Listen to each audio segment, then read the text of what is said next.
Hi guys, welcome to another episode of Lolu Talks. The movie I'm going to be reviewing this week is Secret Room. Well, this movie was directed by Chris Eneng and it was produced by Simon Peacemaker. Before I saw this movie, I was a bit put off Nollywood suspense movies because of, Succubus, the movie I reviewed last week. However, a friend of mine was telling me, oh no, you have to review, Secret Room this week. Like, she felt it was a really good movie and I would enjoy watching it. And I was like, I wasn't too keen, because it's another Nollywood suspense movie.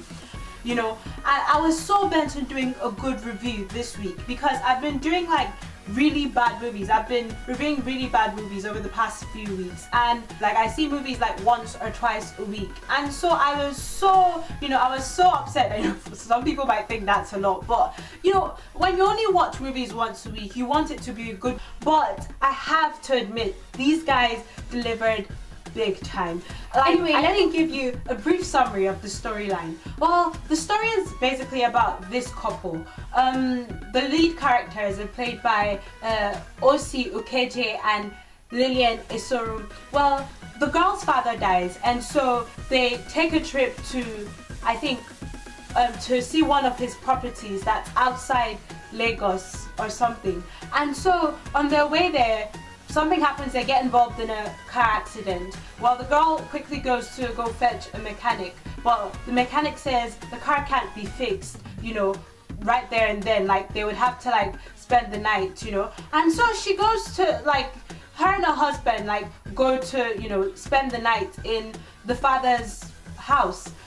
And when they get to the house, because it's an old house, no one has been there in a long time, and so there are cobwebs, the electricity supply has gone off. So in the night, I think she's going to look for something in one of the rooms, and she sees a woman, a young woman in one of the rooms, and she's scared because no one's meant to be in the house, But yeah, the next morning they wake up, the car still isn't fixed, and so she takes time to go around the house.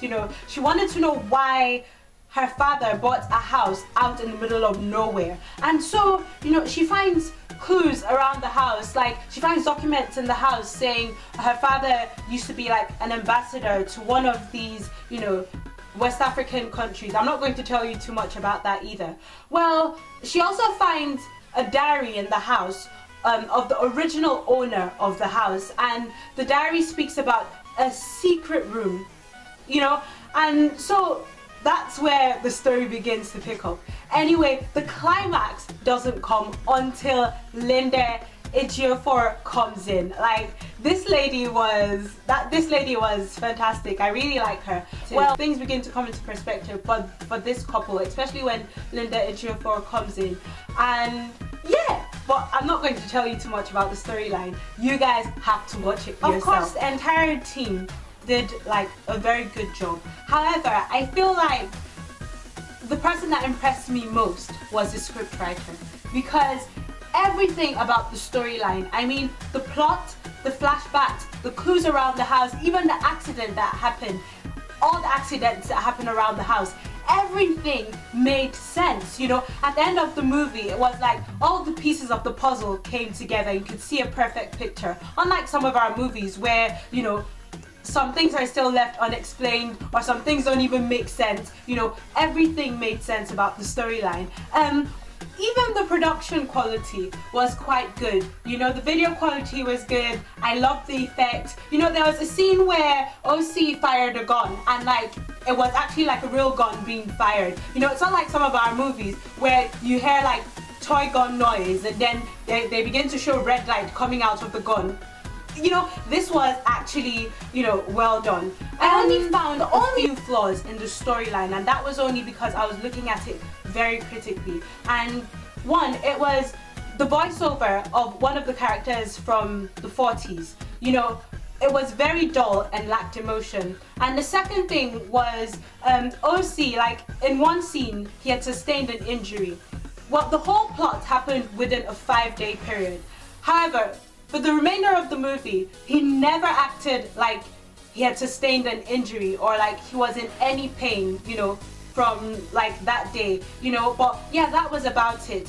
Anyway, I'm very proud that this movie is a Nollywood movie. You know, it has set the bar a lot higher for other producers and directors and all that. For those of you that have seen this movie, because it's been out since 2013, you guys please leave your comments, let me know what you felt about the movie. And for those of you who haven't seen this movie, seriously guys, don't dull yourself. You have to see this one. It was fantastic. You know, yeah. So I'm looking forward to speaking to you guys next week. Alright, bye!